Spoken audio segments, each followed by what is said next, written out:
ewaka twavuddeyo ssaawa emu tugenda mu ddwaliro y'obutaleeza ku tawuni kanso then bwe twagenze obutaleeza ne batusindika obusoobe ne bangamba ndinnya akataano kulinnya akataano n'enzaala tebansaze tebakoze ekinazadde obulungi.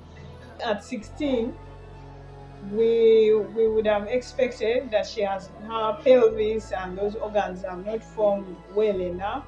So we expected that she would have had a difficult delivery, especially the fact that it's more than one baby.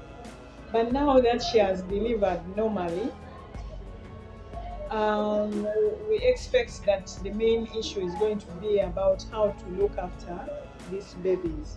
Bulijjo omaze ngenda mu ddwaliro nga buli lwengenda mu maternity batugamba tugende mu scan naye nga buli lwe tugenda batugamba baana babiri kati mu kuzaala neezaala bali naye naza Katonda nazadde bulungi kati taazino mpulira bulungi kati n'abaana bange bali bulungi naye era kisobola okubuyamba.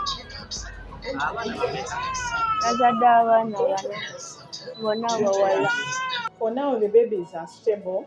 They are not on oxygen, but of course because they are 4 babies, they need warmth, and I don't know if the mother will be able to give all of them warmth, so she will need support so that she's helped to keep them warm, kangaroo for all the 4, and then of course even feeding, they need to be fed. In the event that she fails to produce milk, we have a breast milk bank, so we may be able to give her some milk. But of course that is not sustainable because we can give her the milk while she's in hospital, but at home we don't know what will happen.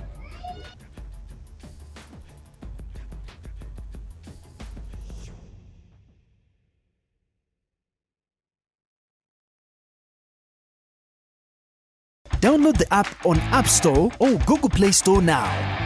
Vision Digital Experience, the future of media.